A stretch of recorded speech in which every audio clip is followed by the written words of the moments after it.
faço a mesma pergunta a vocês, imprensa. Vocês trabalham, salário atrasado? Pronto. Né? Eles estão certos ou estão errados? Vocês trabalhariam com 3 meses de salário atrasado, você fazia? Então pronto. Eu acho que a gente tem que... A gente, já falei isso com alguns amigos, né? Essa é a primeira vez que eu tô falando. A gente tem que melhorar como ser humano, cara. A primeira coisa no Brasil é se melhorar como ser humano. Depois a gente começa a ver as mudanças. Por quê? Hoje no Brasil tudo é normal. Eu subi pro profissional em 1998. E em 1998 já existiam clubes com salários atrasados. E nós estamos em 2014 e os clubes continuam com o mesmo problema de 1998. Não só clube pequeno, não só vê na Série A, Botafogo. Perfeito.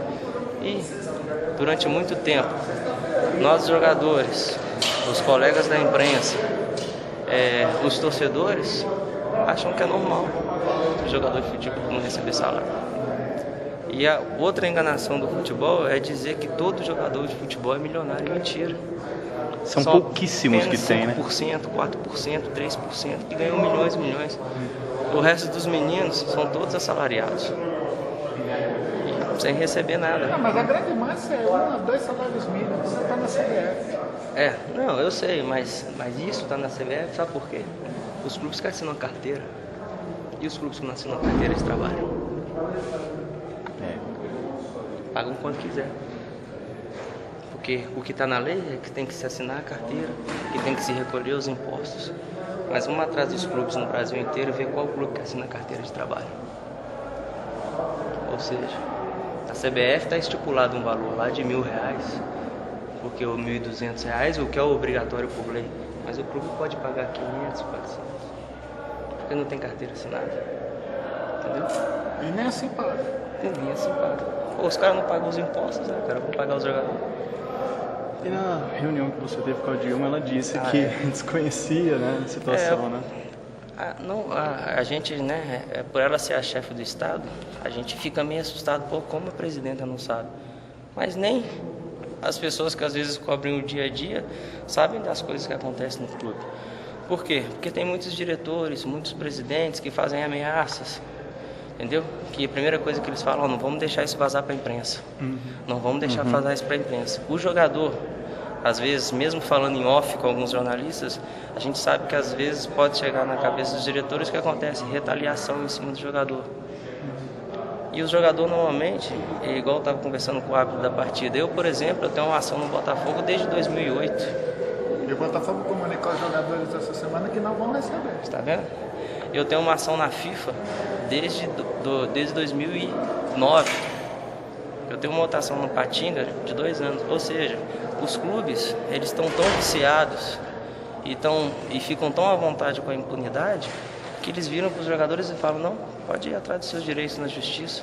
Mas foi o caso do Botafogo, né? Aqui nem ouviu uma entrevista sua outro dia na Bandeirantes, vai pra fila, né? Vai pra fila, um dia você recebe, outro dia não você recebe. Aí o que acontece? Faz de conta, os meninos aqui, eles ganham R$2.000, vamos dizer. Tem 4 meses de salário atrasado. Aí o presidente vira e fala, você tem 8.000 para receber, mas eu só tenho 2.000 aqui. Os meninos acabam pegando. Por quê? Porque a gente só pode trabalhar em outro clube se a gente tiver a nossa rescisão contratual.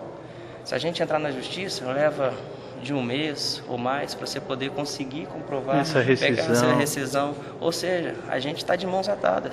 Vocês da imprensa não, estou citando vocês que vocês cobrem dia a dia, exemplo, ou qualquer outra profissão. Se você não estiver satisfeito no seu trabalho, você vai dar baixa na sua carteira, amanhã você pode entrar em outro serviço.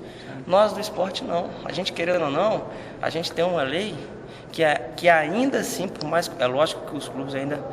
Eles têm muito a perder, porque essa questão de... Acaba inflacionando o mercado, porque muito menino hoje, para não ir para fora do país, você tem automaticamente que aumentar salário para se aumentar a multa rescisória.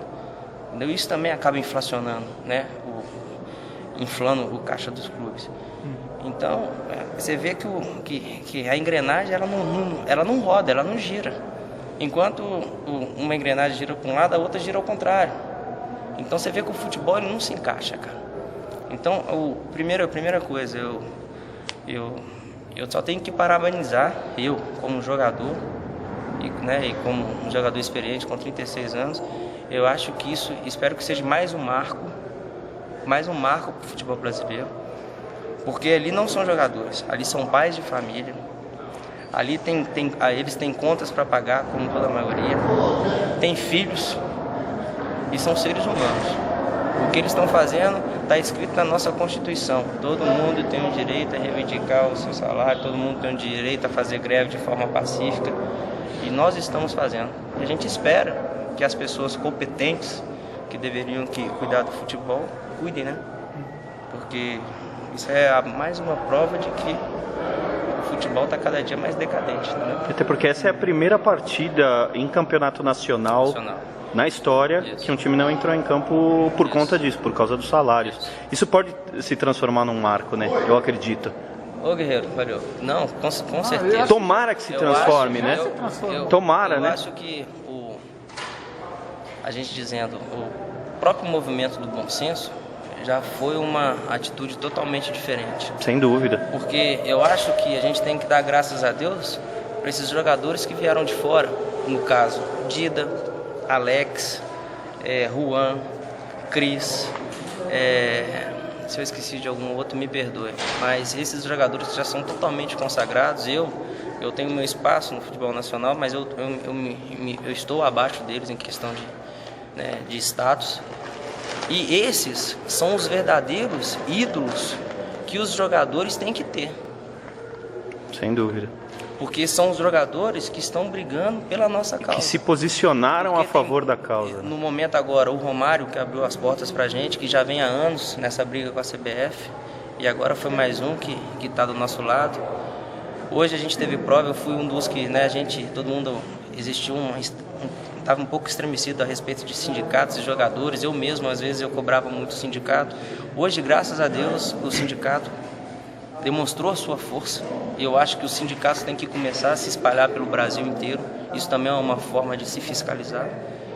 Então, o próprio bom senso já foi um passo. O Paulo André está dando apoio? Também, o Paulo André, eu esqueci, o Paulinho, a presença dele é sensacional. Isso, e é jovem ainda. Sim, ele é mais novo que eu, pra você ver como é que a cabeça do jogador de futebol está mudando.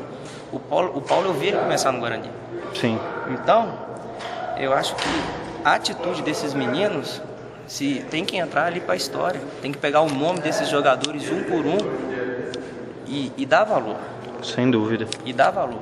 Porque eles hoje me representaram a minhas filhas, a minha esposa, a minha família. Que eu me vejo na situação deles. Eu já fiquei 5 meses sem receber, já fiquei 4 meses.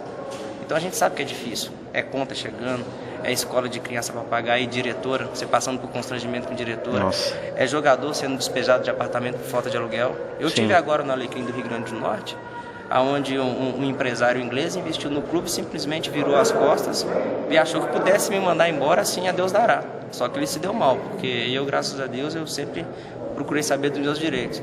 E estou na justiça. A justiça eu fiz um acordo judicial para se pagar em 9 meses. Esse cara é inglês. Nossa. Ele se diz superior a nós. Normalmente os europeus são mais frente. Ele não pagou uma parcela. Ou seja, se eu não tivesse uma certa condição, eu estaria vendendo carro. Ia ficar sem, né? Aí ia ter que entrar na justiça mais uma vez para poder receber. Eu quero dizer o seguinte, como é que é tão sério, que nem a justiça brasileira ele está respeitando.